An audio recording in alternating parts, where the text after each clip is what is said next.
Hello students, how are you. आज का topic ratio and proportion का एक सब टॉपिक है, नाम एजेस। सो पहले भी मैं बोल चुका हूँ, रेशियो एंड प्रोपोर्शन से रिलेट करता है ये टॉपिक। इस टॉपिक के क्वेश्चंस कहीं ना कहीं एवरेज टॉपिक से भी रिलेट करते हैं, लेकिन अभी हम देखेंगे जो रेशियो एंड प्रोपोर्शन के सब टॉपिक के फॉर्म में जो भी क्वेश्चंस इसमें आ रहा है, हाउ टू टैकल देम। अभी एग्जाम्स में ढेर सारे क्वेश्चंस आए हुए हैं, कई क्वेश्चंस जो एक्सपेक्टेड है कि एग्जाम्स में आएंगे, तो पहले हम इसके फंडामेंटल्स को समझ लेते हैं, सीख लेते हैं, and then will move to tackle different types of various types of questions which are expected to come in exams and which have been or which have already given in the papers, right? तो चलो हम लोग चलते हैं, solve करते हैं questions को बिना टाइम वेस्ट किए हुए। The age of the father, मतलब इस टॉपिक को अगर समझना है ना, तो तुम्हारा सबसे बढ़िया तरीका होता है क्वेश्चन से शुरुआत करते हैं और इनके जो बेसिक तरीके हैं उसको हम थोड़ा फोकस करते हैं। The age of the father 4 years ago was 8 times the age of his son. At present, the father's age is 4 times that of his son. Find the present age of son. मतलब साफ question है कि 4 वर्ष पूर्व की बात करें, 4 years back, तो फादर का जो एज है वो सन के एज का 8 टाइम्स था। हाँ, पिता पिता की आयु, जो उसके पिता की आयु, लड़के की आयु, ठीक है, बेटे के आयु का 8 गुना, 4 वर्ष पूर्व। लेकिन अभी की अगर बात करें तो पिता की आयु बेटे की आयु के का 4 गुना है। मतलब प्रेजेंट मोमेंट में जो बेटे की आयु है, ठीक है, उसका 4 गुना पिता की आयु। और अगर हम बात करते हैं 8 वर्ष 4 वर्ष पूर्व की, तो पिता की जो आयु है वो बेटे की आयु का 8 गुना। तो हम सबसे पहले इसको ट्रेडिशनल मेथड से, कन्वेंशनल मेथड से कर लेते हैं, जो हम लोगों ने अब तक किया हुआ है। क्या किया हुआ है, जैसे मान लो कि मैं एक तरफ लिखता हूं फादर, ठीक है, और दूसरी तरफ लिखता हूं सन। अब हम करेंगे क्या कि मान के चलते हैं कि जो फादर सन का एज था, अभी अभी जो सन का एज है वो है एक्स, तो ऑब्वियसली फादर का एज क्या है, 4 टाइम्स एक्स, मतलब 4 गुना है अभी प्रेजेंट मोमेंट में। अब हम बात करेंगे कि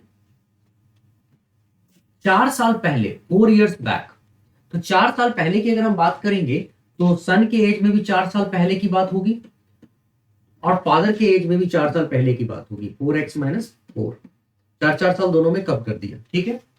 और बताया गया है कि फादर का एज 4 साल पहले सन का एज का 8 टाइम्स था। मतलब ये हुआ कि सन के एज में अगर मैं 8 से गुना करूं तो 4 साल पहले वो फादर के एज के बराबर हो जाएगा। तो समीकरण के अनुसार, अकॉर्डिंग टू इक्वेशन, हम ऐसा लिख सकते हैं ना, 4x - 4 इक्वल टू x - 4 × 8। अब मैं इसको सॉल्व करके देखता हूं, तो मैं देखता हूं 4x - 4 इक्वल हो जाएगा 8x - 32, 8x - 32। अच्छा, -32 को इधर लाएंगे तो +32, और 4x को उधर लेकर जाएंगे तो -4x। तो 8x - 4x equal to +32 - 4. So 4x equal to 28, and that's how x equal to 28/4, 7। तो अगर कोई तुमसे पूछेगा सन का एज क्या था उस समय, तो सन का एज कितना बताओगे, 7 years बताओगे। सन का एज विल बी 7 years। ठीक है ना। तो मतलब आंसर क्या होगा, बी। अच्छा, ये तो हो गया तरीका, ये तो बेसिक सा तरीका है, फंडामेंटल, जो अभी तक हमने सीखा है, अभी तक हमने किया है। अब हम क्या करेंगे, इसमें थोड़ा सा बदलाव करेंगे, मतलब हम अपने दूसरे तरीके से करेंगे। अगर इसी सवाल को हमें मान लो ऑप्शन से करना होता, ठीक है, इसी सवाल को ऑप्शन से करना होता, तो हम किस तरीके से इन सवालों को ऑप्शन से करेंगे उसको भी थोड़ा जान लेते हैं, ठीक है। चलो मैं दूसरे पेज में तुम्हें समझाता हूँ। जैसे मान लो, या ऑप्शन से कर रहे हैं तो पहले यही समझ लो। बात करते हैं कि ऑप्शन से किया जाए तो क्या होगा, ठीक है। अब देखो, इसमें बताया जा रहा है कि अगर मान लो कि हम पहला ऑप्शन ए मान के चलते हैं, सुनना मेरी बात, अगर मान लिया कि पहला ऑप्शन ए हमारा करेक्ट ऑप्शन है, मतलब 9 years है, सन का एज 9 years है, ऐसा मैंने माना। तो अगर मान लो सन का एज 9 years होगा बच्चे, ठीक है, तो अभी प्रेजेंट एज अगर 9 years सन का होगा, तो फादर का एज क्या होगा। अब मैं यहां से इसको हटाता हूं, ठीक है। सन का एज, मान लो फादर और सन में लिखता हूं यहाँ पे, सन का एज प्रेजेंटली बताया जा रहा है कि 9 years है, ठीक है। तो फादर का एज क्या हो, 4 टाइम्स है, देखो एज 4 टाइम्स, तो फादर का एज होगा 9 4 जा 36। अब कहा जा रहा है 4 वर्ष पूर्व, 4 years बैक, तो 4 इयर्स में 9 में माइनस करूंगा तो क्या हो जाएगा, 9 माइनस 4 5, और 4 इयर्स में माइनस करूंगा 36 में तो 36 माइनस 4 32। तो ये 4 इयर्स बैक, 4 वर्ष पूर्व जो फादर का एज है वो सन के एज का 8 टाइम्स होना चाहिए, 8 गुना। लेकिन मैं यहाँ पे क्या देख रहा हूँ कि यहाँ पे सन का एज अगर 5 है तो 5 का तो 8 गुना 40 होता है ना यहाँ पे, लेकिन यहाँ पे 40 तो है नहीं, यहाँ तो 32 है। तो इसका मतलब पहला ऑप्शन तो बिल्कुल गलत ऑप्शन है। ठीक है, ये तो कोई काम का नहीं है। ठीक, अब चलते हैं, हम बात करते हैं दूसरे ऑप्शन की। दूसरे ऑप्शन में मान लो कि हम चुनते हैं कि हाँ भाई हमारा सन का जो एज है वो 7 इयर्स है, 7 वर्ष मान लो। तो सन का एज अगर मैं 7 इयर्स मान के चलूंगा, प्रेजेंट एज 7 इयर्स मान के चलूंगा, तो फादर का क्या होगा, 7 4 जा प्रेजेंट में 7 4 जा 28, 28 वर्ष। और 4 वर्ष पूर्व 4 इयर्स बैक, 7 में 4 माइनस करो 3, फादर में से भी 4 माइनस करेंगे क्योंकि 4 वर्ष पहले की बात हो रही है, तो 24। तो फादर का एज सन के एज का 8 टाइम्स होना चाहिए क्वेश्चन के अकॉर्डिंग। तो मैं देख रहा हूं सन के एज का 8 टाइम्स होता है, फादर का एज यहाँ पे 3 8 या 24। तो ये जो 7 हमने चूज किया था ना, ऑप्शन बी, वो एक करेक्ट ऑप्शन था। तो option B will be the correct option. ये हमारा तरीका है ऑप्शन के थ्रू चलने का। पहला मेथड जो हम लोगों ने किया वो बेसिक मेथड था, वो हम समझ ही चुके हैं। दूसरा मेथड जो हमने किया है वहां पे वो ऑप्शन के थ्रू है। अब हम चलते हैं तीसरे मेथड पे, जो कि रेशियो मेथड हम कहेंगे। हम लोग ऑलरेडी यूज कर चुके हैं, समझ चुके हैं। अब यहाँ पे मैं उसका यूज करना, एप्लीकेशन बताऊंगा कैसे करना है। ठीक है, क्या तरीका होगा करने का, लेट्स अंडरस्टैंड। ये एक बार समझ लो, पीडीएफ में प्रोवाइड कर दूंगा, दे दूंगा। इसके क्वेश्चंस को बढ़िया अच्छे तरीके से कर लेना है ना। बहुत सारे क्वेश्चंस होंगे जो एक पैटर्न पे होंगे, आराम से तुम सॉल्व कर सकते हो। चलो हम बात करते हैं रेशियो मेथड की। मतलब आप रेशियो से इसका कर सकते हो क्वेश्चन। कैसे, देखो, फादर एक तरफ लिखो, सन एक तरफ लिखो। प्रेजेंट की अगर मैं बात करूं, मैं प्रेजेंट की बात करूं, तो प्रेजेंट में सन के एज का फादर का एज क्या है, 4 टाइम्स। तो सन का एज अगर 1 यूनिट तो फादर का एज जरूर 4 यूनिट है। प्रेजेंट एज में सन का 1 यूनिट तो फादर का एज 4 यूनिट। ठीक है, इतनी बात समझ में आ गई। अच्छा, अगर मैं 4 इयर्स बैक करूं, मतलब 4 इयर्स बैक का मतलब होता है 4 वर्ष पहले इसमें भी जाना है, 4 वर्ष पहले इसमें भी जाना है।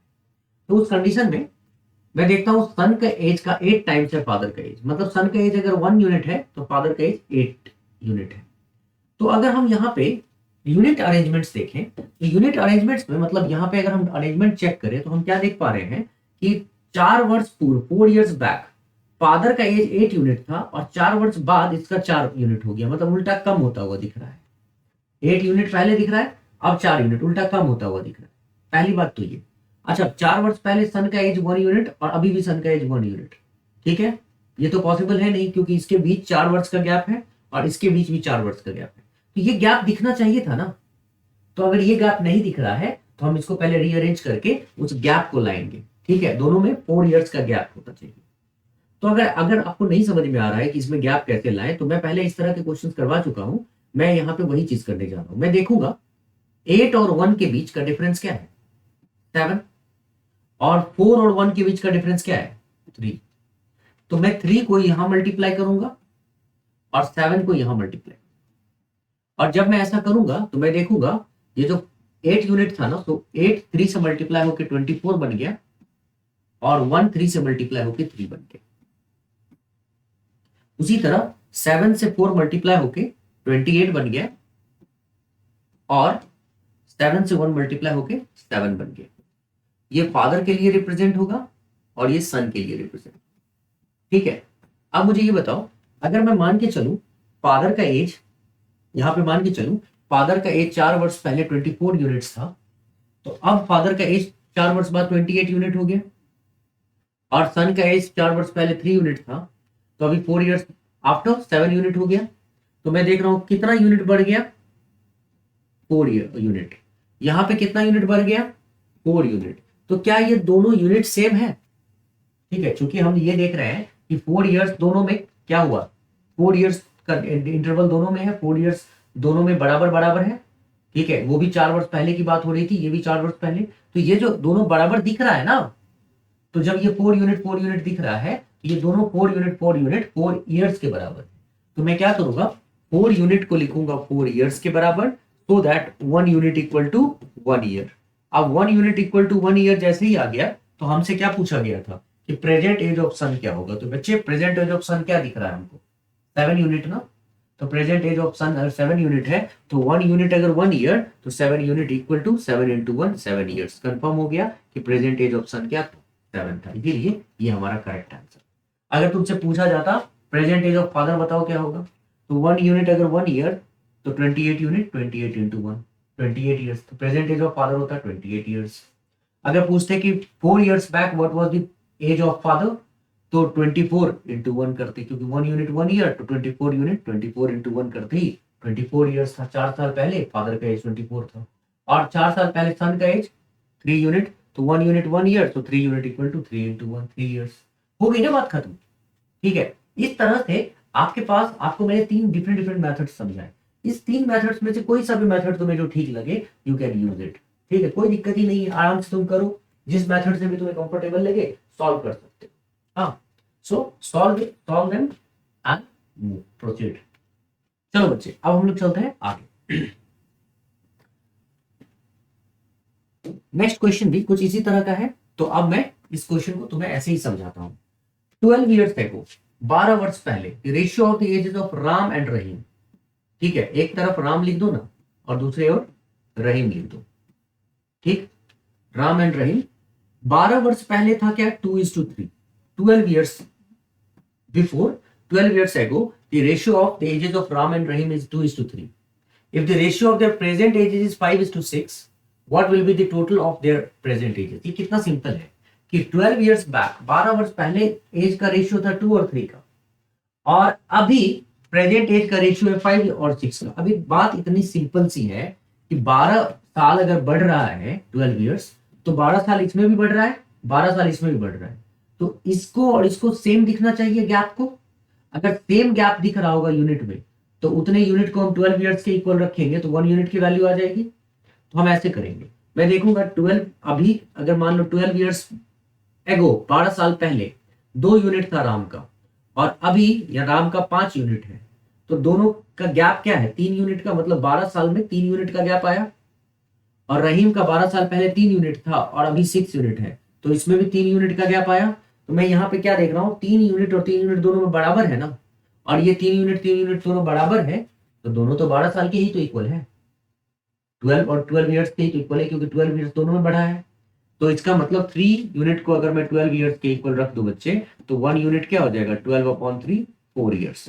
और जैसे ही 1 यूनिट की वैल्यू तुमको आ गई 4 ईयर्स, तो उसके बाद 4 ईयर्स, तो उसके बाद पूछा क्या गया था, what will be the total of the present ages. तो प्रेजेंट एज क्या था, 5 यूनिट अभी राम का, 6 यूनिट रहीम का। तो प्रेजेंट एज में 5 और 6 दोनों को ऐड कर दो ना सीधा, 11 यूनिट हो गया। तो 1 यूनिट इक्वल टू 4 ईयर्स, तो 11 unit equal to 11 into 4, that is 44 years. ठीक है, हिट करो, खत्म कहानी है ना। ठीक है, एक ये तो हो गई एक बात, सॉल्यूशन। मान लो अगर सॉल्यूशन नहीं करना होता और फिर भी मुझे सॉल्व करना था क्वेश्चन को, तो ज्यादातर चांस क्या होता है सॉल्व करने का, कि सबसे पहले तुम प्रेजेंट एज अगर तुमसे पूछा जा रहा है, तो तुम देखो ना प्रेजेंट एज का रेशियो क्या है, 5:6। मतलब अगर राम का 5 यूनिट तो रहीम का 6 यूनिट, तो दोनों मिलके 5 + 6 कितना यूनिट होगा, 11 यूनिट होगा। तो total of their present age अगर मैं देखूं तो 11 यूनिट के इक्वल होगा। तो दोनों के total of the present age अगर 11 यूनिट के इक्वल होंगे, तो ऑप्शन में जब टोटल हम देखेंगे तो उस टोटल को 11 यूनिट से कहीं ना कहीं डिविजिबल होना चाहिए। चांसेस तो ये होता है ना कि दोनों का डिविजिबिलिटी हो। ठीक है, मैक्सिमम चांस यही होता है, डिविजिबिलिटी नहीं भी हो सकता है, मतलब पॉइंट में भी आंसर आ सकता है, लेकिन अगर हम देखेंगे 4 ऑप्शन में से कोई एक डिविजिबल है, ठीक है, बाकी सब नहीं है, तो हम उस ऑप्शन के साथ क्यों ना जाए, है ना। तो हम क्या देख रहे हैं, 5 यूनिट अगर मैं राम को मानता हूं और 6 यूनिट रहीम का, तो दोनों को जोड़ के जो टोटल होगा वो 11 यूनिट होगा। तो पहला ऑप्शन 46 है, 46 जो 11 से डिविजिबल नहीं है, तो इस ऑप्शन के साथ जाने का कोई मतलब नहीं है। दूसरा ऑप्शन है 42 ईयर्स जो कि 11 से डिविजिबल नहीं है, इस ऑप्शन के साथ जाने का कोई मतलब नहीं है। 48 है तीसरा जो कि 11 से डिविजिबल नहीं है, इस ऑप्शन के साथ जाने का कोई मतलब नहीं है। तो बचता है सी 44 ईयर्स जो 11 से डिविजिबल है, 11 4 जा 44। इस ऑप्शन को हिट करो और निकल लो, है ना। कितना इजी क्वेश्चन है बच्चे, कौन सा इसमें मतलब क्या हो रहा है, कुछ भी नहीं है। ठीक है, बहुत ही इजी है, आप कर सकते हो इस क्वेश्चन को। चलो अब आगे बढ़ते हैं। इस तरह के कई क्वेश्चंस आएंगे, है ना। अब देखो, ratio between the present age of P and Q is 5:6। After 4 years the ratio between their ages will be 2:3. what is q's age at present। एक और क्वेश्चन इस तरह का करके फिर हम लोग टाइप्स में चेंज करेंगे। ठीक है, जैसे मान लो कि एक तरफ हमको कहा जा रहा है, जैसे मैं अभी क्वेश्चन को सॉल्व कर रहा हूं ना, तुम एक काम कर लिया करो, तुम पॉज कर लिया करो, पहले क्वेश्चन को ट्राई कर लिया करो, फिर देखो सॉल्यूशन मेरे साथ। ठीक है ना। तो जैसे अब मैं इस क्वेश्चन को अगर सॉल्व करता हूं, ratio between the present age of P and Q is 5:8। तो क्यू का मैं प्रेजेंट एज की बात कर रहा हूं, तो यहां पे 8 रखो क्यू का, और पी का रखो 5:8, है ना। After 4 years the ratio between their edges will be 2:3। 4 वर्ष बाद इनके एज का रेशियो हो जाएगा 2:3। 4 वर्ष बाद इनके एज का रेशियो हो जाएगा 2:3 आफ्टर 4 years। तो बच्चे एक बात बताओ, जब आफ्टर 4 years की बात करते हो तो 4 years तो इसमें भी बढ़ा होगा पी के एज में भी, और 4 years क्यू के एज में भी बढ़ा होगा। ठीक, लेकिन हम क्या देख रहे हैं कि अभी 5 यूनिट है, 4 वर्ष बाद यहाँ पे 2 यूनिट हो जाता है, उल्टा कम होता हुआ दिख रहा है। सेम यहाँ पे 8 यूनिट है और बाद में 3 यूनिट हो जाता है, कम होता हुआ दिख रहा है। ये तो पॉसिबल नहीं है ना। ठीक है, और चूंकि दोनों के एज में गैप सेम होना चाहिए, तो यहाँ पे गैप 3 यूनिट का है और यहाँ पे गैप 5 यूनिट का, ये भी गलत है। तो ये केस आता है रीअरेंजमेंट का रेशियो में। कैसे करेंगे रीअरेंजमेंट, तो 5 और 8 का डिफरेंस को देखेंगे 3 यूनिट, 2 और 3 का डिफरेंस को देखेंगे 1 यूनिट, 1 के करेंगे यहाँ पे मल्टीप्लाई और 3 से करेंगे यहाँ पे मल्टीप्लाई। ठीक है, तो जब 1 से किया तो 5 इंटू 1 हो जाएगा यहाँ पे 5, और 8 इंटू 1 हो जाएगा यहाँ पे 8, और 3 से किया तो 3 इंटू 2 हो जाएगा यहाँ पे 6, और 3 इंटू 3 हो जाएगा यहाँ पे 9। ये P को रिप्रेजेंट कर रहा होगा और ये Q को रिप्रेजेंट कर रहा होगा। अब हम यहाँ पे देख पा रहे हैं कि अगर अभी 5 यूनिट है प्रेजेंट एज ऑफ P, और 4 वर्ष बाद, 4 वर्ष की तो कहानी है ना ये, आफ्टर 4 years 4 वर्ष बाद ये 6 यूनिट है, तो कितना यूनिट बढ़ गया, 1 यूनिट। उसी तरह अगर Q का अभी 8 यूनिट है और 4 वर्ष बाद ये हो जाता है 9 यूनिट, कितना यूनिट बढ़ गया, 1 यूनिट। लेकिन ये जो 1 यूनिट का डिफरेंस है, वो डिफरेंस कितना ईयर का डिफरेंस को रिप्रेजेंट कर रहा है, 4 years का, क्योंकि दोनों में 4-4 years का गैप है। तो मैं क्या करूंगा, 1 यूनिट को 4 years के बराबर रखूंगा, 1 यूनिट इक्वल टू 4 years। और बच्चे जैसे ही 1 यूनिट इक्वल टू 4 years आता है, तो हम यहाँ पे देख पा रहे हैं कि हमसे क्या पूछा गया, प्रेजेंट एज ऑफ क्यू। तो प्रेजेंट एज ऑफ क्यू क्या था, 8 यूनिट। ठीक है, तो 1 यूनिट 4, 8 यूनिट, 8 इंटू 4 32 years। तो आंसर हमारा क्या होगा, D is the correct answer. P का पूछता तो क्या करते, 1 यूनिट अगर 4 years तो 5 यूनिट 5 इंटू 4 20 years। तो डिपेंड करता है आपसे क्या पूछा गया। प्रेजेंट पूछा जाएगा तो 5 से और 8 से मल्टीप्लाई करेंगे, दोनों का प्रेजेंट पूछा जाएगा। और आफ्टर 4 years पूछा जाएगा तो 6 और 9 से दोनों में मल्टीप्लाई करेंगे 1 यूनिट की वैल्यू को। एक बार अगर 1 यूनिट की वैल्यू आ गई ना, उसके बाद तो हमारे हाथ में है सारी चीजें। ठीक है, तो इस तरह से कई क्वेश्चंस किए जा सकते हैं, कोई दिक्कत नहीं होती है हमें, है ना। अच्छा, अब इस तरह के क्वेश्चन में कोई कहता है मुझे कि सर इसमें कैसे हम लोग करेंगे, ठीक है, किस तरह से पता करेंगे। वैसे तो ये बहुत ही सिंपल सा मेथड होता है सॉल्व करने का, इसी को यूज कर लो, बट ऑप्शन से कैसे पता करेंगे। तो मैं एक एक ऑप्शन अभी चेक नहीं करके, मैं सीधा उस ऑप्शन को चेक करके बताता हूँ जो करेक्ट ऑप्शन है। जैसे डी, मान लो डी हमारा करेक्ट ऑप्शन है कि डी 32 years। अब हम क्या कर रहे हैं, हम देख रहे हैं प्रेजेंट एज ऑफ पी और क्यू क्या था, 5:8। ठीक है, समझना मेरी बात, present age of P and Q था 5:8। मैंने माना कि प्रेजेंट एज 32 years है, किसका, क्यू का, ऑप्शन के अकॉर्डिंग। तो अगर 32 years है तो ये 8 यूनिट जरूर 32 years के इक्वल रहा होगा। तो 1 यूनिट की वैल्यू को मैं मान लूं कि 4 years के इक्वल है, और अगर 1 यूनिट की वैल्यू 4 years के इक्वल है तो 5 यूनिट की वैल्यू क्या होगी, 5 into 4 that is 20 years, 5 into 4 that is 20 years, 20 years। तो मैं मान के चलता हूं कि अभी पी की का एज, प्रेजेंट एज 20 years, और क्यू का तो हमने माना ही था 32 years। अब 4-4 साल दोनों में बढ़ा देते हैं, क्योंकि they are talking about 4 years after 4 years ना। तो अगर मैंने यहाँ पे 4 years बढ़ा दिया, 32 में 4 ऐड किया तो कितना आ गया, 36 years, और इसमें 4 years बढ़ा दिया तो क्या आ गया, 24 ईयर्स। अब मैं इन दोनों का रेशियो अगर निकालता हूं तो 8 3 जा 8 कह रहा हूं 6 4 जा 24 एंड 6 6 जा, अच्छा 6 से भी क्यों करूं मैं, 12 से क्यों ना करूं, 12 2 जा 24 एंड 12 3 जा 36 और y तो क्योंकि रेशियो में है वैसे ही कॉमन आ जाएगा। तो देखो तो क्या ये 2:3 ईयर्स है दोनों के रेशियो, पी और क्यू का रेशियो 2:3 आया क्या 4 वर्ष बाद, हाँ आया है ना, तो आया है, इसका मतलब D is the correct answer. मतलब हमने ऑप्शन से क्वेश्चन तक को निकाला, मतलब हमने देखा कि अगर मैंने 32 ईयर्स मान लिया कि क्यू का जो प्रेजेंट एज था वो 32 ईयर्स था, और यहाँ पे क्यू का प्रेजेंट एज 8 यूनिट से रिप्रेजेंट हो रहा था, तो 8 यूनिट को 32 ईयर्स के इक्वल रखते ही 1 यूनिट की वैल्यू आ गई 4 ईयर्स, और 1 यूनिट की 4 ईयर्स आ गई, तो 5 से मल्टीप्लाई करते ही पी का उस वक्त प्रेजेंट एज आ गया 20 ईयर्स। अब दोनों में 4-4 साल मैंने बढ़ा दिया, क्यू में भी 4 साल बढ़ाया तो 36 हो गया, पी में भी 4 साल बढ़ाया तो 24 हो गया। ठीक है, अब देखता हूं मैं 24 और 36 का रेशियो क्या है, तो मैंने देखा कि ये रेशियो 4 साल के बाद 2:3 हो गया, तो क्वेश्चन में भी ये रेशियो 2:3 हो जाता है। इसका मतलब डी जो हमने चूज किया ना ऑप्शन, वो एकदम करेक्ट ऑप्शन है ना। इस तरीके से मैं सारे क्वेश्चंस को तुम्हें दिखा रहा हूं कैसे सॉल्व करते हैं और किस तरीके से हम इनको ऑप्शन के थ्रू सॉल्व करते हैं। तो there are so many different ways to solve single question here. चलो अब एक और सवाल देखते हैं, ऐसा ही है। Okay, age of Mrs Anjali is 5 times the age of her son, ये हिज नहीं होना चाहिए बच्चे, हर सन, ठीक है, her son. After 12 years the age of Mrs. Anjali will be only twice the age of her son. Okay, find the present age of Mrs. Anjali's son. वही same सवाल है, तो मैं क्यों ना थोड़ा स्पीड में सॉल्व कर डालू इसको। मिसेज अंजलि, ठीक है, चलो अंजलि लिख देते हैं, या मिसेज अंजलि यहां लिख देते हैं और सन यहां लिख देते हैं, ठीक है। सवाल है age of Mrs Anjali is 5 times the age of her son, अभी प्रेजेंट एज क्या है 5 times, after 12 years the age of Mrs Anjali will be twice the age of her son. मतलब ये कि प्रेजेंट एज अगर सन का 1 यूनिट मानोगे तो मिसेज अंजलि का एज प्रेजेंट एज क्या है 5 टाइम्स, तो 5 यूनिट हो जाएगा, 5:1। अच्छा 12 years दोनों में बढ़ेगा, आफ्टर 12 years इसमें भी 12 years बढ़ा, इसमें भी 12 years बढ़ा, but at after 12 years Mrs Anjali will be only twice the age of his son. इसका मतलब होता है कि आफ्टर 12 years अगर सन 1 यूनिट तो मिसेज अंजलि 2 यूनिट।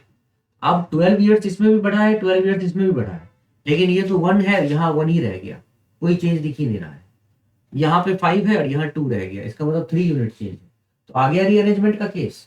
तो जैसे ही रीअरेंजमेंट का केस आ गया बच्चे, तो हम यहाँ पे चेक करेंगे कि 5 और 1 के बीच का डिफरेंस 4, 2 और 1 के बीच का डिफरेंस 1, 1 को करो यहाँ से मल्टीप्लाई और 4 को करो यहाँ से मल्टीप्लाई। मतलब ये कब करते हैं, जब आपको गैप दोनों बराबर नहीं दिख रहा हो और उल्टा ये बढ़ता हुआ होना चाहिए तो ये घटता हुआ दिख रहा हो, तो रीअरेंजमेंट करते ही ये अपने आप सही हो जाएगा, क्योंकि 12 years इसमें भी है गैप, 12 years इसमें भी गैप है, तो दोनों को सेम गैप पे हम लोगों को शो करना पड़ेगा, सेम गैप रिप्रेजेंट करना पड़ेगा, ठीक है, इसीलिए हम ऐसा करते हैं। तो मैं यहाँ पे अगर मान लो लिखता हूं मिसेज अंजलि फिर से, ठीक है, अंजलि और यहाँ पे सन, तो मैं देख रहा हूँ रीअरेंजमेंट के केस में कि यहाँ पे हो गया 5:1, मिसेज अंजलि 5 और सन 1:1 1, बट यहाँ पे क्या हो जाएगा 4:2, मिसेज अंजलि 8 यूनिट हो जाएंगी और 4:1 सन हो जाएगा 4 यूनिट आफ्टर 12 years। अब देखो तो अभी प्रेजेंट एज मिसेज अंजलि का 5 यूनिट और 12 years के बाद 8 यूनिट, कितने यूनिट का गैप, 3 यूनिट का। सन का प्रेजेंट एज 1 यूनिट और 12 years के बाद 3 यूनिट, कितने यूनिट का गैप, 3 यूनिट। देखो तो इसमें भी 3 यूनिट, इसमें भी 3 यूनिट, क्या दोनों 12 years को ही रिप्रेजेंट करेंगे, क्योंकि दोनों के गैप तो 12 years का ही है। तो मैं क्या करूंगा ना, 3 यूनिट को 12 years के जैसे ही इक्वल रखूंगा, ठीक है, तो मुझे 1 यूनिट की वैल्यू मिल जाएगी 4 years, और जैसे ही मुझे 1 यूनिट की वैल्यू 4 years मिल गई ना, तो मुझसे पूछा गया था present age of Mrs Anjali son. Mrs Anjali son का प्रेजेंट एज क्या था 1 यूनिट, तो 1 यूनिट 4 years, तो मिसेज अंजलि सन का प्रेजेंट एज 4 years। हो गई बात खत्म। अब ऑप्शन से तुम खुद ट्राई करना, है ना, सॉल्व तो होगा ही होगा, ऑप्शन खुद लगाएंगे तो ज्यादा बेटर अंडरस्टैंडिंग होती है हमको उसमें। चलो आगे बढ़ते हैं हम लोग। हाँ अच्छा, एक क्वेश्चन और यहाँ पे करते हैं इस टाइप का। देखो समझना मेरी बात, और मैं करूंगा वही उसी टाइप से, टाइप वही होगा हमारा सॉल्व करने का। ठीक है, कि मैं रेशियो मेथड से कैसे कर रहा हूं देखना। 10 years ago, Chandravati's mother was 4 times older than her daughter. After 10 years, the mother will be twice older than the daughter. The present age of Chandravati is. अब प्रेजेंट एज देखो, अभी क्या बताया गया है कि प्रेजेंट एज से, सुनना मेरी बात को, प्रेजेंट एज ये है, तो एक कंडीशन बताया गया कि प्रेजेंट एज से 10 years पहले, ठीक है, और दूसरा कंडीशन बताया गया कि प्रेजेंट एज से 10 years आफ्टर। तो 10 years पहले, 10 years आफ्टर, तो पूरा गैप कितना हो जाएगा, 10 इधर 10 इधर, तो टोटल गैप 20 years क्या हो जाएगा दोनों के बीच, है ना। तो यहाँ पे 10 years एगो चंद्रावती मदर, तो मैं एक काम करता हूं, चंद्रावती मदर लिख देता हूं, चंद्रावती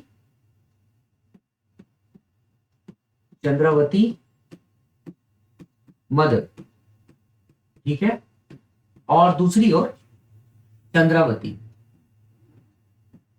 अच्छा, शॉर्टकट में लिखना ज्यादा जरूरी है, क्योंकि अगर जरूरत पड़ रही है तो मान लो चंद्रावती मदर, ठीक है, और यहां पे चंद्रावती, दोनों का पहले तो मैं ये देखूंगा 10 years एगो, मतलब ये मान लो यहाँ पे प्रेजेंट एज है, ठीक है, हम प्रेजेंट एज की बात करते हैं, ये प्रेजेंट है, तो 10 years एगो, 10 years एगो क्या था एज का रेशियो, 10 years एगो Chandravati mother was 4 times older than her daughter. तो चंद्रावती अगर 1 यूनिट, तो चंद्रावती की मदर 4 times, 4 यूनिट। ये है अभी प्रेजेंट एज से 10 साल पहले, 10 years एगो।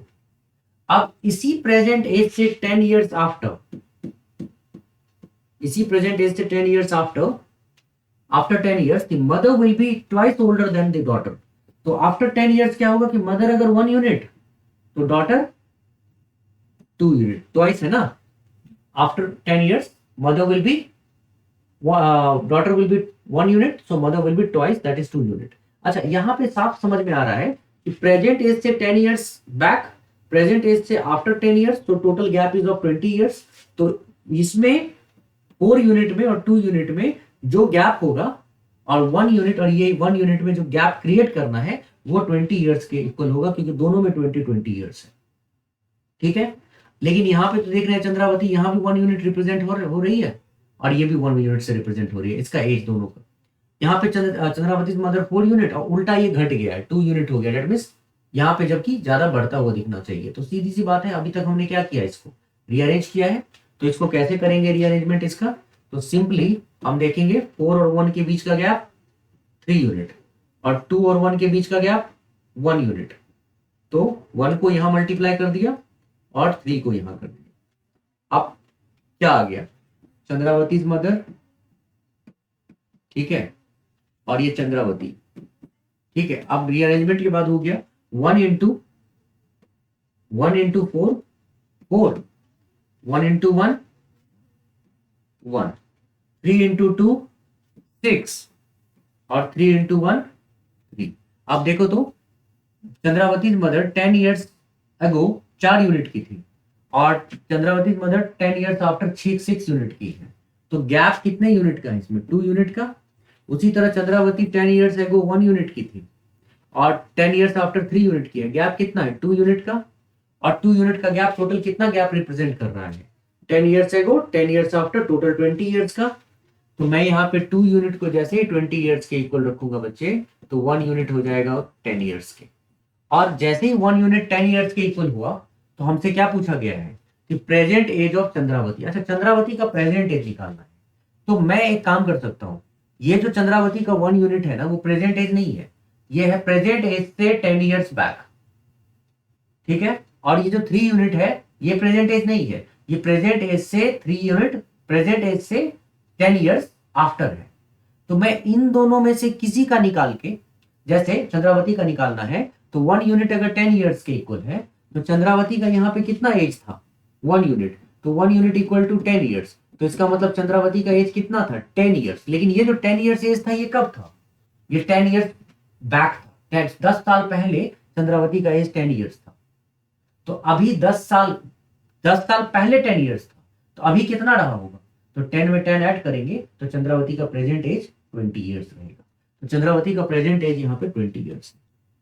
अगर हम ऐसा भी करते कि 1 यूनिट इक्वल टू 10 ईयर्स है और 3 यूनिट निकालते तो 3 इंटू 10 क्या होता है 30 ईयर्स। तो ये जो 30 ईयर्स होता ये चंद्रावती का 10 ईयर्स बाद का एज होता। तो अभी क्या होगा, तो 30 में 10 माइनस करते तो भी 20 ईयर्स होता है ना। इस तरीके से तुम क्वेश्चंस को इजीली टैकल कर पाते हो, है ना। आई होप तुम्हें समझ में आ रही होंगी चीजें। ओके, तो गाइस इस तरह के क्वेश्चंस ठीक है, इस तरह के क्वेश्चंस हमने किए हैं, तो पीडीएफ तुम्हें मिल जाएगा, तुम अपने आप कर लोगे।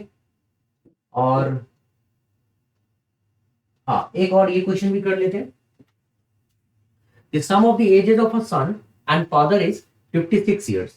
तो सन और फादर का एज है 56 years. After 4 years, the age of father will be 3 times that of the son. Their ages respectively are.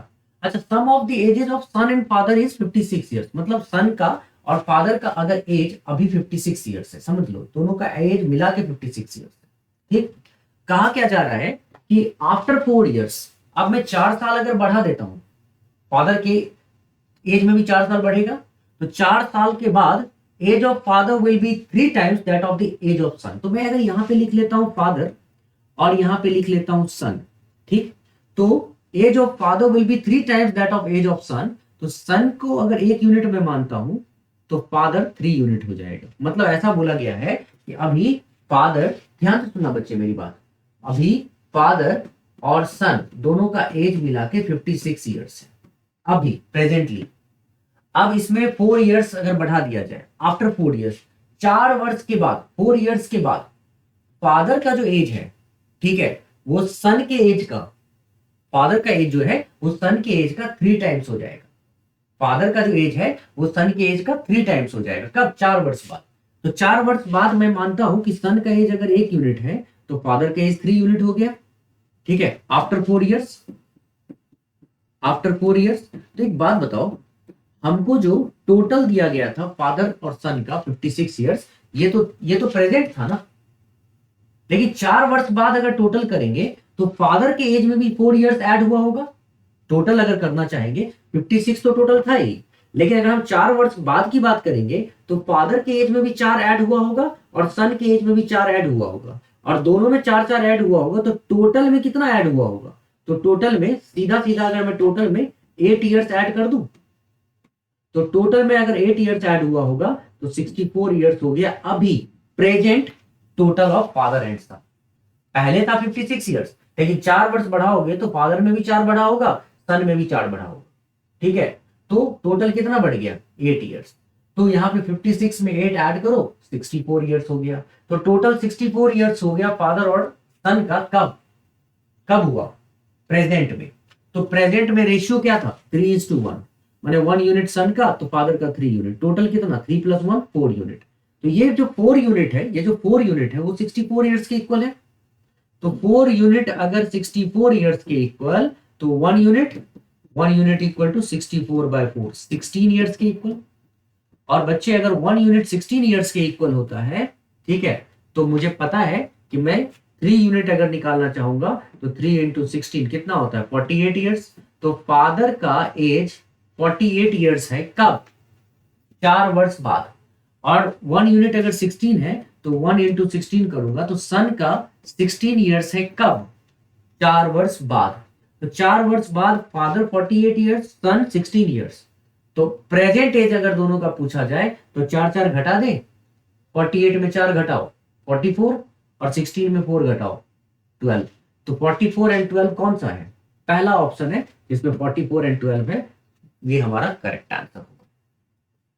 ठीक है, आई होप तुमको ये चीज समझ में आ गई। अब इसको ऑप्शन से करना होता तो कितना सिंपल होता, इसमें कोई दम ही नहीं था सवाल में। यहाँ पे sum of the ages of son and father 56 years दिया हुआ है और बाद में पूछा जा रहा है देयर एजेस रिस्पेक्टिवली आर। तो जब मैं यहाँ पे देखता हूँ 12 साल और 44 को जोड़ के तो 56 आता है, 56। बाकी मैं 16 को और 48 को जोड़ता हूँ तो नहीं आता है 56। मैं 16 को और 42 को जोड़ता हूँ तो 58 आता है। मैं 18 को और 36 को जोड़ता हूँ तो 54 आता है। इन तीनों में से कोई 56 नहीं आया, एक ही 56 आया, ए, तो ये हमारा करेक्ट आंसर है। इतना भी करने की जरूरत नहीं पड़ती है हमको, है ना। तो ऑप्शन से भी बहुत फास्ट हम लोग अपना आंसर निकाल सकते हैं, रिस्पॉन्स बहुत फास्ट आता है। चलो अब थोड़ा और आगे बढ़ते हैं।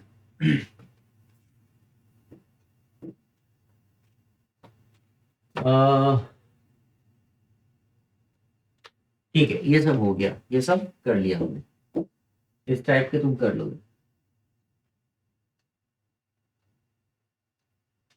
Okay, 6 years ago Jagannath was twice as old as Badri.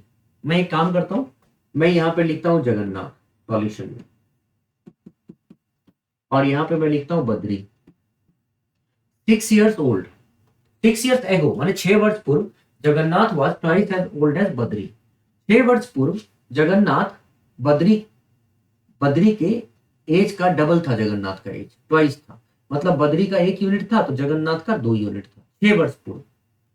If the ratio of their present age is 9:5, और अभी रेशियो दिया गया है प्रेजेंट एज का 9:5 अभी, ठीक है।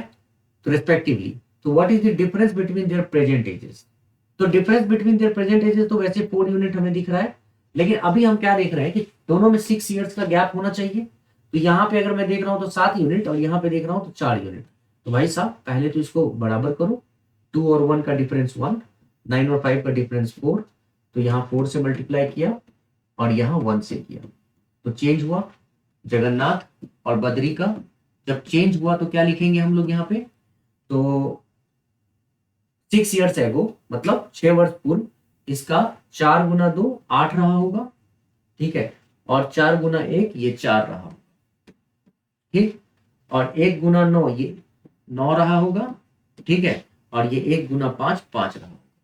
तो ये 6 वर्ष का गैप है ना दोनों के बीच, तो मैं देख रहा हूं यहाँ पे 1 यूनिट का गैप, यहाँ भी 1 यूनिट का गैप, और ये 1 यूनिट का गैप अगर 6 वर्ष होगा, 1 यूनिट का गैप अगर 6 वर्ष होगा, तो what is the difference between their present age? तो प्रेजेंट एज के बीच क्या डिफरेंस है दोनों का, देखो तो, जगन्नाथ और बद्री के प्रेजेंट एज के बीच 4 यूनिट का। तो 1 यूनिट अगर 6 years, तो 4 unit, 4 into 6 years that is 24 years। देखो तो है, होगा ही 24 years, है ना। Option A is the correct option.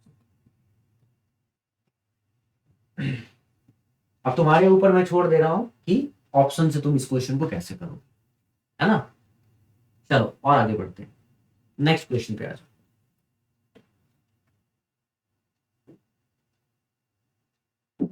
मतलब अच्छे से समझ लो, चीजों को देख लो, नहीं होता है तो पॉज कर लो, बटन चेक कर लो, सारी चीजें समझने के बाद फिर आगे बढ़ो, वैसे रैंडम मत बढ़ना, है ना।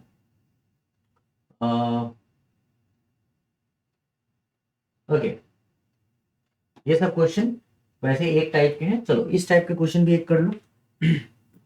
बहुत वेरिएशंस हो सकते हैं क्वेश्चन में, लेकिन पहले हम फंडामेंटली चीजों को सीख रहे हैं, ठीक है। If the product of the present age of father and his son is 3600 years, and the ratio of their present age is 16:9, find the difference between their present ages. देखो एक चीज समझो, एक तरफ फादर लिखता हूं मैं, दूसरी तरफ सन। फादर और सन का प्रेजेंट एज का रेशियो है 16:9, और दोनों का प्रोडक्ट है 3600 ईयर्स। तो दोनों का गैप क्या होगा प्रेजेंट एज का? तो इसको करने का एक तरीका ये होता है कि 16 में x, 9 में x डालो, और मान लो कि प्रेजेंट एज फादर का 16 है और सन का 9x है। तो ऑब्वियसली दोनों को अगर मल्टीप्लाई करेंगे तो वो 3600 प्रोडक्ट के बराबर आएगा, दोनों का एज का प्रोडक्ट 3600 था। तो मैं अकॉर्डिंग टू क्वेश्चन अगर यहां लिखूं तो यहां पे हो जाएगा 16x multiply 9x equal to 300,600। अब 16 इंटू 9 करूं, 16 इंटू 9 जो कि हमको 144 आएगा, ठीक है, कर सकते हैं। तो ऐसे भी लिख सकते हो, 1 नहीं भी करोगे तो कोई बात नहीं, उधर जाके रूट में बदल जाएगा, बट ठीक है 144 अगर आ ही गया, लिख लो x square, 144x square equal to 3600, fine. अब मैं 144 को उस तरफ लेकर जाऊंगा, तो एक्स स्क्वायर आ जाएगा हमको 3600 अपॉन 144, ठीक है। अब अगर मैं x निकालना चाहूंगा तो रूट चढ़ जाएगा, ठीक है, इस पे रूट चढ़ जाएगा, रूट हो जाएगा 3600 बाय 144। तो भाई 3600 का रूट क्या 60 और 144 का रूट क्या 12। मतलब अगर चाहूं तो मैं अंदर में ही डिवाइड कर सकता हूँ, ठीक है, चाहूं तो अंदर में ही कर सकता हूं, बट अंदर में ना करूं तो बाहर भी निकालोगे तो ऐसे करोगे, x की वैल्यू क्या होगी 3600 का रूट हो जाएगा 60, 60 गुना 60 3600 और 144 का रूट हो जाएगा 12। तो x की वैल्यू क्या आ गई, x की वैल्यू आ गई 5, ठीक है। और x की वैल्यू अगर 5 आ गई, ठीक, तो मैं यहाँ पे क्या देख रहा हूँ कि अगर मैं x को 5 रखूंगा तो फादर आ जाएंगे 16 गुना 5 80, और यहाँ x 5 रखूंगा तो सन आ जाएगा 9 इंटू 5 45। तो हमसे पूछा क्या, find the difference between their present age. तो दोनों के बीच प्रेजेंट एज का डिफरेंस क्या, 16x 9x, दोनों के बीच गैप कितना 7x का, ठीक। तो x इक्वल टू कितना 5, तो 7x इक्वल टू 7 इंटू 5, दोनों के बीच 35 ईयर्स का गैप है, इसका मतलब डिफरेंस होगा 35 ईयर्स, ठीक। अब ये तो क्वेश्चन का सॉल्यूशन है जो हम लोग जानते हैं, इस तरह से क्वेश्चन का सॉल्यूशन हम इजीली कर सकते हैं, हमने किया भी। अब लेकिन अगर मान लो अब इसे हम लोग डायरेक्ट करते हैं मैंने यूनिट टर्म्स में, तो तुमको चीजों को ना यूनिट टर्म्स में लिखने की आदत डालनी पड़ेगी। अब यूनिट टर्म्स में अब हमेशा याद रखने की कोशिश करना कि जब तुमको एक यूनिट की वैल्यू निकल आए तो तुम फटाफट आंसर कर लोगे। तो एक यूनिट की वैल्यू कैसे निकलेगा, तो आज के बाद से हमेशा याद रखना, जब भी प्रोडक्ट दिया गया हो, जब भी तुमको एज का रेशियो दिया गया हो, सुनना मेरी बात को, बहुत ही सिंपल है, एज का रेशियो दिया गया हो कि चाहे फादर सन का, पी और क्यू का, ए और बी का, किसी का भी हो, एज का रेशियो दिया गया हो और दोनों का प्रोडक्ट दिया गया हो, ठीक है, एज का, तो उस कंडीशन में 1 यूनिट की वैल्यू निकालना हो तो प्रोडक्ट को, ठीक है, प्रोडक्ट को 3600 को उसके एज के रेशियो के प्रोडक्ट से, प्रोडक्ट को उसके एज के रेशियो के प्रोडक्ट से, मतलब ऐसे दिखा दो ना, 16 यूनिट इंटू 9 यूनिट, एज क्या है 16 यूनिट इंटू एज क्या है 9 यूनिट इक्वल टू 3600। तो 1 यूनिट की वैल्यू अगर निकालनी है तो 3600 डिवाइडेड बाय 16 इंटू 9, बट क्योंकि दो ये प्रोडक्ट के फॉर्म में है तो ये और ये दोनों के वेरिएबल का यहाँ पे मल्टीप्लीकेशन करने के बाद स्क्वायर में कन्वर्ट हो गया था, तो स्क्वायर को हटाना है तो रूट डालना पड़ेगा। तो इसीलिए अब एकदम सीधा सीधा तुमको करना क्या है कि तुम जो यूनिट टर्म में 16 और 9 लिख रहे हो, 1 यूनिट की वैल्यू को निकालने के लिए जो प्रोडक्ट आएगा ना, उसको जो भी रेशियो के यूनिट्स होंगे उसके प्रोडक्ट से डिवाइड करना है और उसके ऊपर रूट चढ़ा देना है। मतलब हर जगह ऐसा तुम कर सकते हो। जैसे ही तुम ऐसा करोगे तो 144 और ये ऑलरेडी 3600 है, तो 60 बाय 12 5 आ गया, और 1 यूनिट की वैल्यू बच्चे अगर 5 आ गया तो तुमसे क्या इन दोनों का गैप ही पूछा था ना, तो फादर का अगर 16 यूनिट एज था और सन का 9 यूनिट, तो गैप कितना है 7 यूनिट, तो 1 यूनिट 5, तो 7 यूनिट इज 7 इंटू 5 35 ईयर्स, ठीक है। मतलब तुम डायरेक्ट भी कर सकते हो। तो ये जब पूरा का पूरा एक बार समझ गए, तो जब एक बार समझ गए तो क्या 50 बार चीजों को करने की जरूरत थोड़ी होती है, एक बार समझ गए उसके बाद प्रैक्टिस करो, फटाफट निकलने की कोशिश करो कि हाँ भाई ठीक है ये है प्रोसीजर, हमें नहीं करना है, हमें इस 1 यूनिट में ही निकाल देना है, आंसर हो गया, काम खत्म, है ना। तो बेवजह टाइम नहीं वेस्ट करना है, मतलब टाइम देना है तो सही तरीके से देना है। चलो आगे बढ़ते हैं।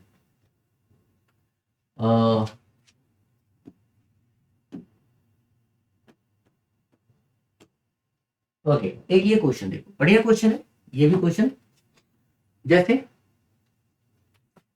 क्वेश्चन को ठीक से देखो, a man's age is 125% of what it was 9 years ago, but 80% of what it will be after 9 years.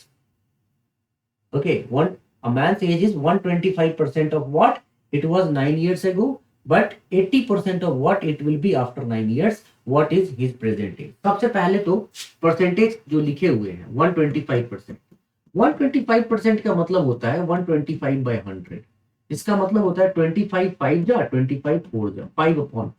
तो जहां 125% है उसके जगह पे 5/4 लिखो। उसी तरह जब मैं 80% की बात करूंगा तो 20% तो होता है 1/5, 80% होता है 4/5। अब मैं क्वेश्चन को करूंगा सॉल्व कैसे। मैं क्या करता हूं, मानता हूं a man's age is 125% of what it was 9 years ago, मतलब 9 वर्ष पूर्व जो भी एज रहा होगा किसी व्यक्ति का, उस एज का 125% करेंगे तो अभी के एज के बराबर होगा, ठीक है। और 9 वर्ष बाद, अभी से 9 वर्ष बाद जो एज रहेगा उस व्यक्ति का, ठीक है, तो 9 वर्ष बाद वाले एज का अगर 80% करेंगे तो अभी के एज के बराबर। मतलब दोनों चीज समझो, अभी का जो एज है व्यक्ति का उससे 9 वर्ष पूर्व जो एज होगा, और अभी का जो एज है व्यक्ति का उससे 9 वर्ष बाद जो एज होगा, ठीक है, दोनों में क्या देखा गया कि 9 वर्ष पूर्व जो एज है उसका 125% किया तो अभी का आ गया, और 9 वर्ष बाद जो एज है उसका 80% किया तो अभी का, है ना।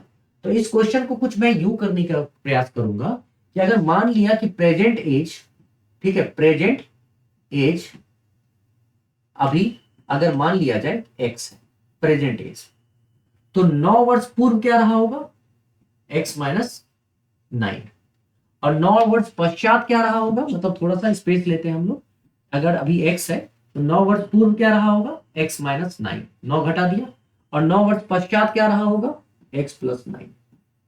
ठीक, अब हमें बताया गया है कि x माइनस 9 जो 9 वर्ष पूर्व है उसका 125% करोगे तो अभी का एज आता है, मतलब x माइनस 9 का 125% मतलब 5/4 करो, तो x/9 का 5/4 किया तो अभी का एज के बराबर x के बराबर आ गया।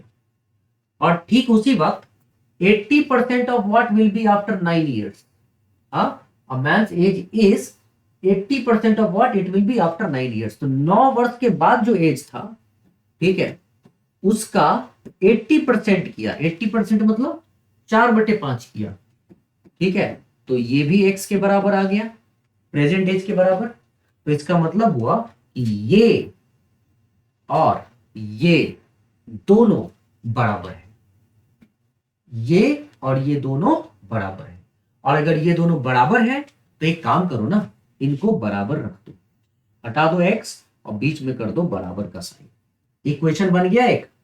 ठीक है, ये क्या इक्वेशन बना, x माइनस 9 गुना 5/4, तो मैं ऐसे लिख देता हूं ना, x माइनस 9 गुना 5/4, x माइनस 9 गुना 5/4 बराबर बराबर x प्लस 9 गुना 4/5, x प्लस 9 गुना 4/5। ठीक है, अब इसको सॉल्व करूंगा, इस 4 को इस 4 से गुना करोगे तो 16 आ जाएगा, इस 5 को इस 5 से करोगे तो 25 आ जाएगा, तो मैं यहां पे 25 रखता हूं, ठीक है, और x माइनस 9 ब्रैकेट में, और यहां पे 4 गुना 4 16 रखता हूं, x प्लस 9 ब्रैकेट में। ठीक है, अब 25 गुना x कितना आता है, 25x, 25x, और 25 गुना 9 कितना आता है, 225, और 16 गुना x कितना आता है, 16x, और 16 गुना 9 कितना आता है, 144। अब मैं 225 माइनस 225 को उधर लेकर जाऊंगा तो प्लस 225 होगा, मतलब इसी क्वेश्चन को मैं यूं सॉल्व कर रहा हूं, ध्यान से देखना, यहां सॉल्व कर देता हूं, यहां इतने दूर में, ठीक है, ध्यान रखना। तो अगर मैं 16x को लाऊंगा इस तरफ तो 25x माइनस 16x, और मैं माइनस 225 को ले जाऊंगा उस तरफ तो प्लस 225 जोड़ 144। ठीक है, अब 25x माइनस 16x होता है कितना भाई, 9x, बराबर 225 जोड़ 144 कितना, 5 4 9, 4 2 6, 2 1 3, तो x की वैल्यू कितना बच्चे, x की वैल्यू है 3 6 9/9, तो 9 चौके 36 और 9 एकम 9 41, इसका मतलब प्रेजेंट एज क्या था, 41 वर्ष, तो C विल बी 41 years। ठीक है, तो 41 years तुम्हारा करेक्ट आंसर। तो कभी इस तरह के क्वेश्चन को अगर कर लेते हो, ठीक है, तो इक्वेट कर दिया करो, इक्वेट करने से तुम्हारा काम आसान हो जाता है और क्वेश्चन सॉल्व हो जाता है, फटाफट सॉल्व हो जाता है। ठीक है, आई होप तुम्हें समझ में आ गई होंगी चीजें। चलो थोड़ा सा और आगे बढ़ते हैं, नेक्स्ट क्वेश्चन पे चलते हैं।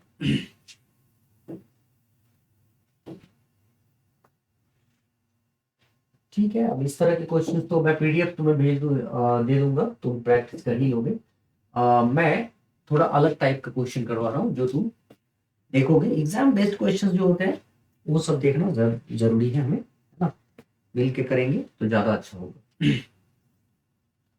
If the ages of P and R added to twice the age of Q, the total becomes 59. If the ages of Q and R are added to thrice the age of P, the total becomes 68. And if the age of P is added to thrice the age of Q and thrice the age of R, the total becomes 108. What is the age of P? बच्चे question को देख के, इतना बड़ा question को देख के झटका तो लगता ही लगता है, इतना आसान तो क्वेश्चन है नहीं, है ना। तो कहीं ना कहीं दिमाग में ये बातें चल रही होती कि इतना सारा करना पड़ेगा यार, कैसे होगा, है ना। नहीं बच्चे, थोड़ा सा दिमाग लगाओगे ना, थोड़ा पहले क्वेश्चन को लिखो, समझो क्वेश्चन को पैटर्न वाइज करके, पैटर्नाइज कर, मतलब पैटर्नाइज कह रहा हूँ, पैटर्न वाइज लिख लो, ठीक है। और फिर देखो कि सॉल्यूशन किस तरह से इसमें किया जा सकता है। जैसे मैं क्या करूंगा, if the ages of P and R added to twice the age of Q, total becomes 59। तो मैं यहाँ पे क्या कर रहा हूँ कि पहले P और R के साथ, P और R के साथ Q के एज को डबल कर रहा हूं, R added to twice the age of Q, तो Q के एज को कर रहा हूं डबल P और R के साथ। P और R तो है ही, Q के एज को डबल किया तो वो 59 ईयर्स के इक्वल आ गया। चलो ठीक है, 59, ये पहला कंडीशन दे दिया गया है। अच्छा, दूसरा कंडीशन में क्या है, टोटल बिकम्स 59। दूसरा है if the ages of Q and R are added to the thrice the age of P। thrice the age of P का मतलब कि P को 3 गुना ले लो और Q और R को ऐड कर दो, तो जब जोड़ोगे तो जोड़ करके क्या आएगा, added to thrice the age of P, total become 68, तब आएगा 68 के बराबर। बहुत अच्छे, आ गया। अच्छा, and if the age of P is added to thrice the age of Q and thrice the age of R, it becomes 108। मतलब कहा जा रहा है कि P की एज को तो लो, लेकिन Q के एज को 3 गुना कर दो और R के भी एज को 3 गुना कर दो, और तब जब जोड़ोगे ना तो 108 आएगा। तो सवाल है P का एज क्या है। भाई साहब, P का एज आपके लिए बहुत ये Q और ये R, P का एज आपके लिए बहुत आसान हो जाएगा। जानते हो क्यों? देखो यहाँ पे 3Q 3R, यहाँ पे Q प्लस R, ठीक है। मैं अगर इनमें से 3 निकाल दूं, ठीक है, तो ये 3 कॉमन में आएगा, तो ये Q प्लस R के बराबर है ना। तो एक काम करता हूं, पहला वाला को छोड़ो ना, पहले वाले की कोई जरूरत भी नहीं पड़ेगी और हमारा आंसर हमको मिल जाएगा। कैसे भाई? तो देखो, छोड़ो पहले वाले को, हम बस एक काम करते हैं, हम इन दोनों का सिलेक्शन करते हैं, इन दोनों का, इससे करने की कोशिश करते हैं। 3 तरह के समीकरण है हमारे पास, हम पहला, ठीक है, दूसरा और तीसरा। मैं दूसरे और तीसरे को देखता हूं, यहां पे 3P plus Q plus R equal to 68 है। दूसरे समीकरण को अगर थोड़ा देखा जाए बच्चे, तो दूसरे समीकरण में मान लो कोई मुझे कहता है Q प्लस R निकाल के दिखाओ, तो मैं क्या करूंगा, Q प्लस R लिखूंगा, ठीक है, जो कि किसके बराबर होगा, 68, और 3P इधर शिफ्ट होगा राइट वर्ड, ये जो 3P है वो राइट की तरफ आएगा, ये हो जाएगा 68 माइनस 3P, है ना, 68 माइनस 3P, ये आ गया क्या, Q प्लस R। तो Q प्लस R की वैल्यू आ गई 68 माइनस 3P। अब मैं यहां पे इस इक्वेशन, थर्ड इक्वेशन में जैसे ही 3 कॉमन लेता हूं, समझना, मैं लिखने जा रहा हूं थर्ड इक्वेशन। इस इक्वेशन को कैसे लिखूंगा, इस इक्वेशन को लिखूंगा P प्लस 3 कॉमन ले लो, P प्लस 3 कॉमन लिया तो Q प्लस R हो जाएगा, ठीक है। 3 जैसे ही कॉमन लिया तो Q प्लस R, जो कि किसके बराबर है, 108 के बराबर, ठीक। अब देखो P प्लस 3, अच्छा Q प्लस R हो गया ना। अब Q प्लस R की जो वैल्यू है वो किस टर्म्स में है, 68 माइनस 3P के टर्म्स में। तो मैं Q प्लस R की जगह पे अगर 68 माइनस 3P लिख दूं, 68 माइनस 3P, तो सारे के सारे P में कन्वर्ट हो गए, और जब P में सारा कन्वर्ट हो गया तो आंसर में लास्ट में निकालने को तो P ही कहा गया है ना। तो मैं यहां पे क्या करूंगा, इसको 108 के इक्वल रखूंगा, ठीक है। अब देखो P प्लस R 68 इंटू 3, ये हो जाएगा तुमको 204, और ये हो जाएगा 3 इंटू 3 9P इक्वल टू 108। अब इसको सॉल्व करना है हमें, है ना। तो इसको सॉल्व करने के लिए मैं 108 को इधर ले जाऊंगा, ठीक है, और जो ये है ना -9p और +p ये हो जाएगा -8p, -8p, और -8p को उधर ले जाऊंगा तो +8p। देखो ना, -9p +p -8p, और -8p को उधर ले जाऊंगा तो +8p। तो चलो यहाँ पे +8p तो लिख ही लो, इक्वल टू 108 को, इसको माइनस वाले को उधर ले गया तो 108 को इधर ले आऊंगा, तो 204 -108, ठीक है, तो क्या आएगा 8p इक्वल टू किसके बराबर, 8p इक्वल टू 204 -108 आता है 96 के बराबर, ठीक है, कितना आएगा 96 के बराबर। तो 8p इक्वल टू 96, मतलब मैं इसको यहां पे सॉल्व कर देता हूं ऐसे, 8p इक्वल टू 96, तो p equal to 96 upon 8, that is काटो 12, तो p क्या आ गया 12 ईयर्स, यहां पे p 12 आ गया, है ना। आई होप तुमको ये समझने में कोई दिक्कत नहीं हुई हो, ये कोई दिक्कत थी नहीं इस सवाल में कोई नहीं थी, मतलब पहले वाला अगर नहीं भी दिया गया होता ना, ठीक है, ये गुमराह करने की साजिश थी हमारे खिलाफ, है ना।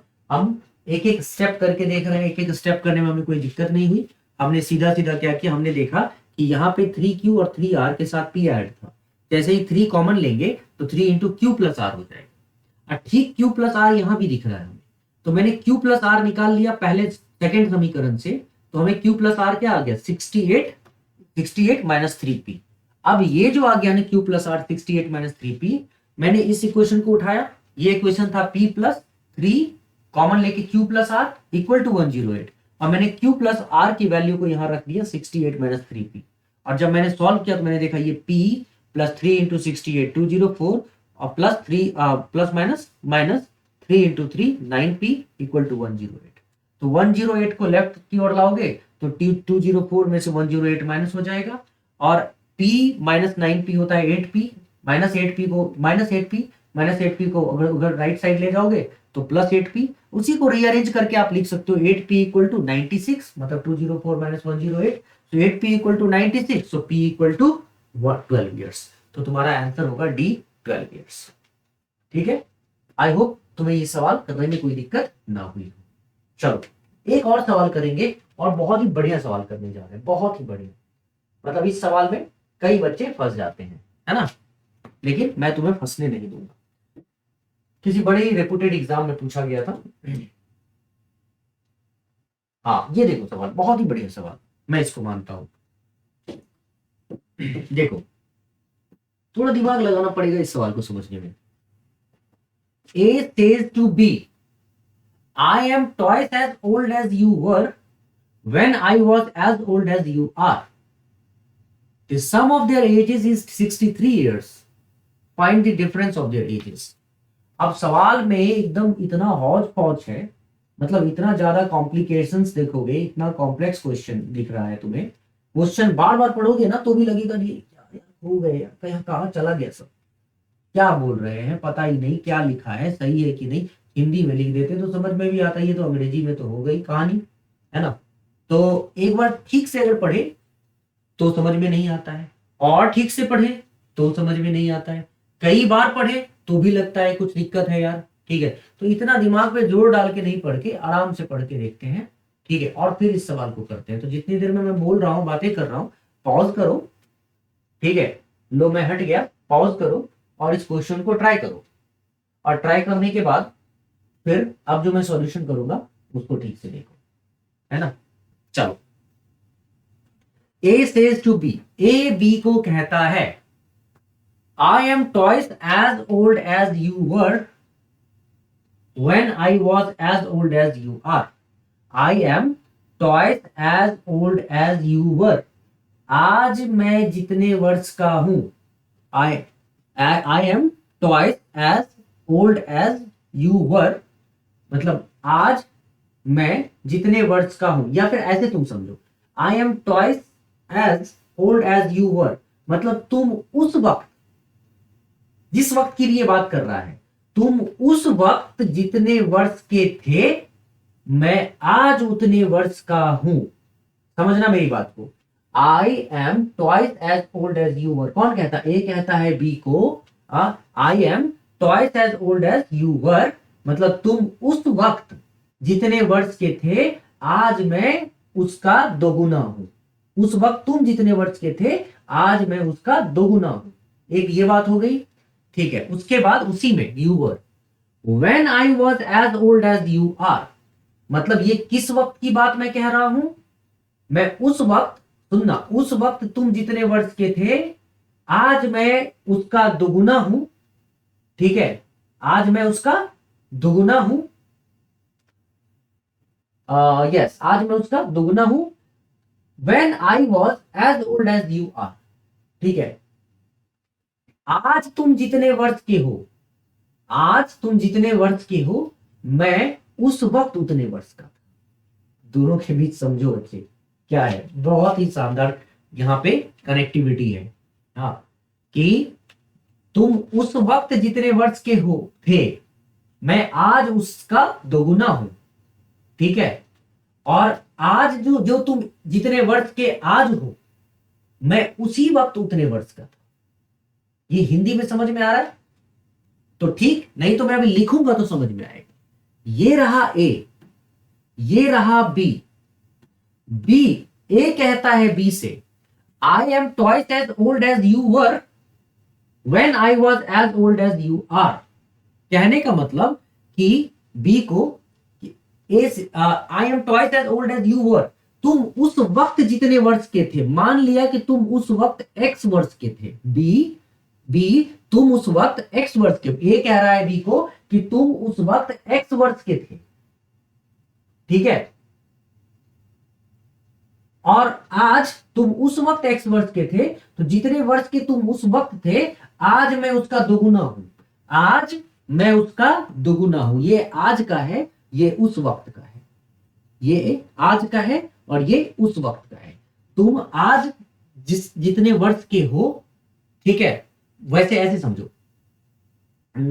तुम उस वक्त जितने वर्ष के थे मैं आज उसका दोगुना हूं, ये ए कह रहा है बी को। और जस्ट एक बार और अगर मैं पलट के देखूं तो when I was as old as you are, और ये किस वक्त की बात है? ये मैं आज तुम जितने वर्ष के हो मैं उस वक्त उतने वर्ष का था। अब मैं फिर से समझाता हूं, तुम्हें समझ में आ जाएगा। ए कह रहा है बी को तुम उस वक्त जितने वर्ष के थे, that time you were of some age, today I am twice of that age. तुम अगर उस वक्त एक्स वर्ष के थे तो आज मैं 2x का हूं। उस वक्त और आज, उस वक्त क्या पता नहीं, बस हम दो वक्त की बात कर रहे हैं, एक वक्त ये और दूसरा वक्त ये। तो तुम उस वक्त जितने के थे आज मैं उसका डबल हूं, ठीक है। तुम उस वक्त जितने एज के थे आज मैं उसका डबल हूं, ठीक है। और आज तुम जितने एज के हो मैं उस वक्त उतने एज का था। ये है कहानी, सिंपल, ठीक है। अगर तुम समझ पाए होगे तो बहुत बढ़िया, नहीं समझ पाए होगे तो फिर से पूछना, मैं फिर से बताऊंगा तुम्हें, ठीक है। तो ए कहता है बी को कि दैट टाइम तुम्हारा जो एज रहा होगा उसका डबल है आज मेरा एज, और आज जो तुम्हारा एज है उस वक्त ही यही मेरा एज था, ठीक है। तो इसका मतलब ये दो टाइम की बात हो रही है। अब सवाल ये है, sum of their ages is 63 years, मतलब आज के दोनों एज का सम, मतलब ए और बी के एज का जो सम है आज वो 63 इयर्स है। तो पूछा जा रहा है कि दोनों के बीच का गैप बताओ, क्या है, डिफरेंस क्या है। तो अगर मैं इस तरह का क्वेश्चन निकालना चाहूंगा, इसका सॉल्यूशन करना चाहूंगा, तो इसका सीधा सीधा सॉल्यूशन क्या है बच्चे, देखो, क्योंकि दोनों के गैप, अगर मैं उस वक्त की बात कर रहा हूं और मैं आज की बात कर रहा हूं, तो दोनों में समय का गैप तो सेम है। जितने वर्ष यहाँ इसके बीच बी के एक्स और वाई के बीच जितने वर्ष का अंतराल आया है उतना ही y और 2x के बीच का अंतराल रहा होगा, क्योंकि दो ही टाइम की बात हो रही है और दोनों समय बड़ा हो। तो ये जो y और 2x के बीच का जो डिफरेंस है वही डिफरेंस x और y के बीच होना चाहिए ना। तो मैं ऐसे मानता हूं इसको कि मान लो इन दोनों का जो टाइम का गैप है t, वही टाइम का गैप इन दोनों का भी होगा। मतलब अगर मैं यहाँ पे t का गैप देख रहा हूं क्या है, तो आज जितना है उसमें से y माइनस कर दूंगा। t कितना था, 2x माइनस y, ठीक है। और इसका कितना है, आज जितना है उसमें से x माइनस कर दूंगा, ये y माइनस एक्स। तो दोनों तो t का इंटरवल बराबर है ना, ये टी और ये टी दोनों इक्वल है ना, और अगर ये दोनों इक्वल है बच्चे तो क्या मैं 2x माइनस वाई को y माइनस एक्स के इक्वल लिख दूं, 2x माइनस वाई को y माइनस एक्स के। अब मैं इसको सॉल्व करूंगा तो ये देखो y इधर चला गया माइनस वाई बन जाएगा 2y, और x इधर चला गया बन जाएगा माइनस एक्स बन जाएगा प्लस एक्स, ये हो जाएगा 2x प्लस एक्स 3x और equal to minus Y plus Y 2y। और जब मैंने 3x और 2y लिखा तो x और y क्या हो जाएगा बच्चे, यहां निकालोगे तो x और y का देखो x अपॉन y हो जाएगा 2/3, क्रॉस मल्टीप्लाई, y को इधर शिफ्ट करो 3 को उधर, 2/3। तो अगर मैं x यूनिट को x को 2 यूनिट मानूं और y को 3 यूनिट मानूं, सपोज x को 2 यूनिट और y को 3 यूनिट, तो देखो तो यहाँ पे x को 2 यूनिट और y को 3 यूनिट, तो ये कितना हो जाएगा 6 यूनिट, ठीक है, और ये कितना हो जाएगा 3 यूनिट, 6 और 3 ये दोनों मिलके 6 और 3 यूनिट। तो 6 यूनिट अभी अगर मानता हूं 6 यूनिट एज है ए का और 3 यूनिट अभी एज है बी का, 6 यूनिट और 3 यूनिट ए और बी का एज है, तो दोनों का कंबाइंड एज कितना हो जाएगा 6 यूनिट प्लस 3 यूनिट। वैसे तो मैं इसको रेशियो में लिखूंगा तो काट भी सकता हूं, बट क्या फर्क पड़ता है, इससे कोई खास फर्क तुमको पड़ने वाला नहीं है।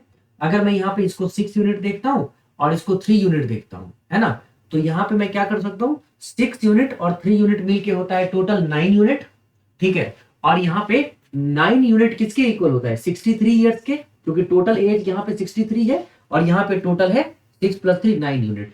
तो 9 यूनिट को बच्चे अगर मैं 63 ईयर्स के इक्वल लिखूंगा तो 1 यूनिट को 63/9, ठीक है, 7 ईयर्स के इक्वल लिखूंगा। और अगर 1 यूनिट 7 ईयर्स के हैं तो तुम क्या देख रहे हो, find the difference of their ages, right, तो find the difference of their ages, तो यहाँ पे 6 यूनिट और 3 यूनिट, इन दोनों के बीच का डिफरेंस कितना 3 यूनिट का, तो अगर इन दोनों के बीच का गैप 3 यूनिट का है तो इसका मतलब 1 यूनिट अगर 7 ईयर्स तो 3 यूनिट कितना 3 इंटू 7 21 ईयर्स। कहीं एरर हुआ है क्या, एक सेकेंड चेक करने दो मुझे, 2x कुछ तो गड़बड़ किया है, अच्छा अरे अरे अरे अरे एक छोटा सा मिस्टेक हो गया बच्चे, बहुत छोटा सा, ये 2x था ना, तो मैं x को अगर 2 यूनिट मानूंगा तो y को 3 यूनिट, तो x 2 यूनिट होगा तो 2 मल्टीप्लाई 2, 2 मल्टीप्लाई 2 हो जाएगा 4, मतलब सीधा लिख देता हूं मैं, ये 2x था ना तो ये हो जाएगा 4 और ये हो जाएगा 3, तो 4:3। तो अगर मैं मानता हूं कि a का अभी का एज 4 यूनिट तो b का अभी का एज 3 यूनिट, a का अभी का एज 4 यूनिट तो b का अभी का एज 3 यूनिट, राइट, तो दोनों का सम कितना 7 यूनिट और दोनों का डिफरेंस कितना 1 यूनिट, ठीक है, तो 4 और 3 7 यूनिट और दोनों का सम है 7 यूनिट और यहाँ पे दोनों का सम कितना है 63 ईयर्स, तो मुझे 9 नहीं लिखना है, यहाँ पे लिखना है 7 यूनिट, सम था 7 यूनिट 63 ईयर्स, तो 1 यूनिट कितना हो जाएगा 63 डिवाइडेड बाय 7 9 ईयर्स, तो 1 यूनिट हो जाता है बच्चे 9 ईयर्स, और जब 1 यूनिट 9 ईयर्स तो दोनों का गैप पूछा था ना, डिफरेंस दोनों का कितना होगा, तो दोनों का डिफरेंस है 1 यूनिट का, इसलिए 1 unit equal to difference equal to 9 years, तो हमारा जो आंसर होगा सी 9 ईयर्स होगा। आई होप ये बहुत ही मजबूत, बहुत ही शानदार और बहुत ही टिकाऊ सवाल है, अगर समझ में आ गया होगा तो बहुत बढ़िया, after that you won't be getting any kind of difficulty. अगर नहीं समझ में आया होगा तो this is really very difficult question, so if you have any kind of problem you can ask me again, so this is very simple question, but it is conceptual, so you'll have to be very careful and attentive towards solving such type of questions, right? तो बच्चे इस edges में हमको अभी फिलहाल fundamental level पे यही करना है, बेसिक्स में यही होता है, अब इसके आगे की कहानी हम बाद में देखेंगे, जो कुछ चेंजेस होते हैं सवाल में कैसे आते हैं, तो हम लोग इस पे क्वेश्चंस करेंगे आगे, नई वीडियो में आऊंगा नए टॉपिक के साथ, तब तक इसको जरूर पूरा कर दो। चलो मिलते हैं नेक्स्ट टॉपिक में, thank you so much for now, bye, take care and जय हिंद।